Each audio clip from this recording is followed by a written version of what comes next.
5 things that lead to underperforming teams. Leadership failure, number 1.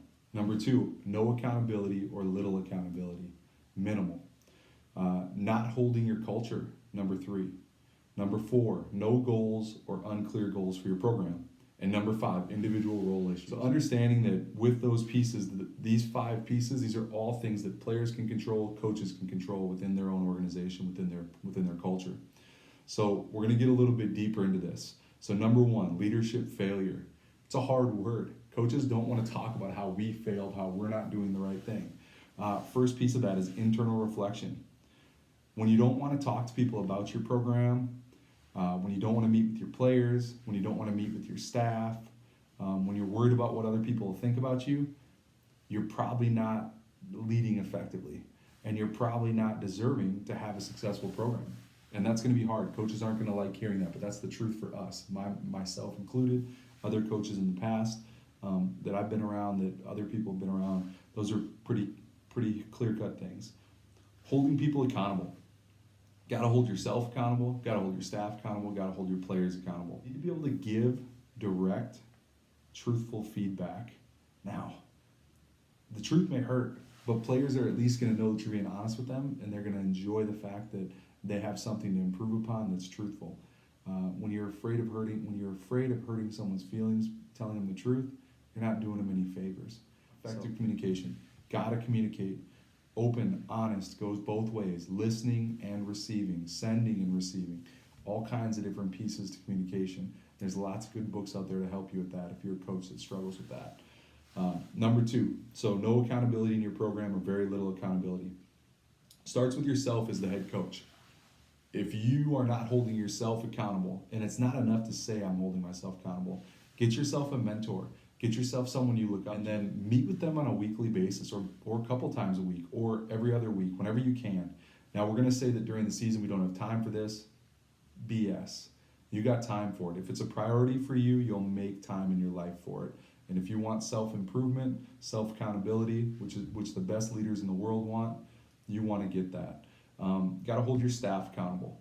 Got to hold them accountable to your standard and what you're setting, and then players as well. You have to keep them and hold them to that piece. Delegate tasks. So holding people accountable, part of holding them accountable is to delegate tasks. 3 ways to do this, right? 3 ways to get through this.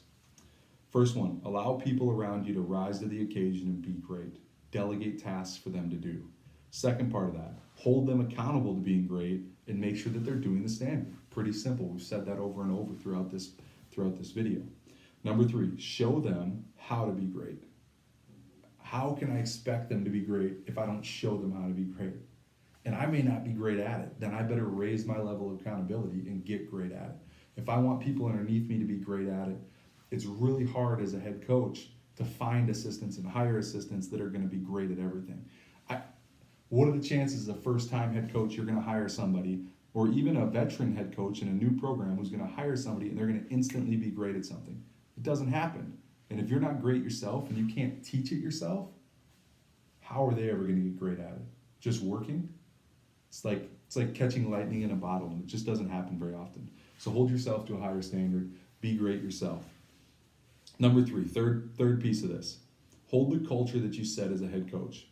If you believe in the culture, then you got to hold everybody around your program to that cultural standard. This is the point in which coaches lose players and lose staff and lose credibility. Whether people say it or not, if you don't hold the culture that you're saying to the standard, to this culture standard, then you will lose your athletes, you will lose your staff, you will lose administration faith in you. People will leave and start to leave your program. Just is the way it is. Here's the perfect example of it. And I'm going to go out on a limb here because I live in the Pacific Northwest. I am not a Seattle Seahawks fan. Pete Carroll, Super Bowl against the Patriots. He's on the 2-yard line. What does he do? The 1-yard line probably. What does he do? He calls a run play. Russell Wilson checks the play off to a pass play. That's what they say, right? Maybe he called a pass play. I don't really know. What I do know is that the culture set forth by Pete Carroll in that Seahawks program, defense and running the football, power run, Marshawn Lynch. If you lose a game, a championship game, because you held your culture, you will maintain and retain your athletes and their ability to follow you as a leader. Pete Carroll allowed them to throw the football in that situation. Knowingly or unknowingly what it'll do to his culture, he did that. And it cost him Richard Sherman. It cost him other players. They don't want to be a part of it because they lost the magic mojo that he had with his culture. Do I think, full disclosure, I'm a Vikings fan, but I thought Pete Carroll, after 2 years after that Super Bowl, or 3 years after the Super Bowl, I thought he should have got fired. Now, he's doing a fantastic job. He's rebuilt the culture. They're power run again. They're throwing it more with Russ. They're giving more freedom. And I think Pete's a culture guy. I think he's awesome. So I'm just saying that there's room for people to be wrong as well. But that team imploded after Pete Carroll didn't run the football. Marshawn Lynch retired, then went to Oakland. It just happens. That's one example. But there's many more out there that are not as prevalent as that, where if you don't hold the culture and follow through, regardless of the result, players will continue to follow you because that's the culture you set forth. So that's number 3. Number 4, no clear-cut goals or no goals or no clear-cut goals for your program. Now, that includes the coaches, the staff, the players, the program, everything. Goals, gotta have goals. Goals create a vision, they create a purpose, they create motivation. Believe it or not, winning is not motivation enough for some people to do the job. Some people will come here, you will have athletes that you recruit. Now I know we get to choose if you're a college coach or a professional coach that don't care about winning, but some athletes do not care about winning as much as they care about understanding and getting better at their craft. And those are the athletes you want anyways. Because you're going to lose games, and you don't want to lose athletes if you lose games. That's bad chemistry. So understanding that also players want to know why they're doing something.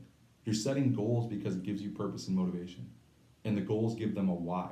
It allows them to have a say in their structure of training or where they're going or what they're doing. Every team's got to have goals for every situation. Seasonal goals, weekly goals, daily goals, practice goals, game goals. Yeah, sounds like crazy amount of goals, right? But you're doing it anyways. When you create a practice plan for your athletes, you're doing it anyways. When you tell your staff and you have your meeting and you talk about what you're doing in practice, you're talking about what your goal is for every single drill you have in. If you're not, then you're probably doing it the wrong way. You should have goals. Everything should have a purpose and a reason and a motivation for it. All right. Head coach should help develop goals for his staff, for players, for the program. I'm going to do a video in the future talking about how to effectively do that, what are some good goals, what are examples of it, and how to reach out. So I'm not going to delve into this, but you have to develop goals. If you're not into this, there's lots of books out there. John Gordon's written books. Other people have written books on goal setting. There's sports psychology books on goal setting. Crazy. All over the place. Pick one up and read it. The power of goal setting. Number 5, and last reason why teams underperform. Individual role issues amongst the team. Coaches, staff, and players. It happens. And the reason I say coaches and staff is because some programs have managers, student workers, people that help the program out. They have grad assistants. Those are staff members and coaching staff, I suppose. So 3 different things here. They don't like it, they don't accept it, or they don't want to, period, which kind of goes into it. So athletes don't like their role, coaches don't like their role, staff don't like their role. They don't accept their role, and they don't want to do their role. Those are the 3 pieces where you run into role problems with programs. And when you have that, regardless of how good you are or how talented you are, you have problems, and you're going to continue to have problems. Role issues lead to people being fearful of the coach or fearful of talking to their teammates, resentful. They turn into blamers, defensive, disinterested, lazy, narcissistic. I could go on. When you have role issues, it's like a cancer, and it needs to be addressed right away. It goes back to communication. It goes back to understanding. It goes back to growth mindset. It goes back to these things. And I haven't talked about growth mindset yet. But these are the pieces that are going to help push your program forward. So understanding that when you're working with programs like this, all of these can be controlled by the head coach or by the assistants, by the staff. But you have to do a good job and you have to be bought into it. So all 5 of these things, again, going back, failure in leadership, no accountability, not holding the culture, no goals, and role issues, individual role issues, and team role issues. Those 5 things you can control as a coach and you can change for your program. So understanding that going forward. If you have questions about this, feel free to email me, reach out, talk to me, DM me on YouTube, Twitter, Instagram, wherever. Get a hold of me. I'll help talk through these things. I'm not claiming to be an expert. I'm just claiming to know some of this stuff. Worked in the military for 10 years, working with teams, roles, ambiguity. You think I liked every role I had? You think players, people in the military like every role I had? Heck no. But I learned something from every one of them, and I grew because of it. Made me the person I am. So, role issues have to be talked about timely, effective manner. The longer they're around, it can be cancerous. Now, small list. What can athletes do? If you're a head coach and you're thinking, what can my athletes do? I'm in control of all this. I'm the one who's seeing all these pieces. I can change these things. What can your athletes do? Athletes can accept responsibility for their actions. Every choice an athlete makes, while they're a student athlete or a professional athlete or a high school athlete, they need to accept responsibility for that. Whether it's going to class, skipping class, preparing themselves to practice, they need to accept responsibility. They have to adopt a growth mindset. So basically that means that learning from their failure and understanding that they have the ability to get better, no matter how tough it is.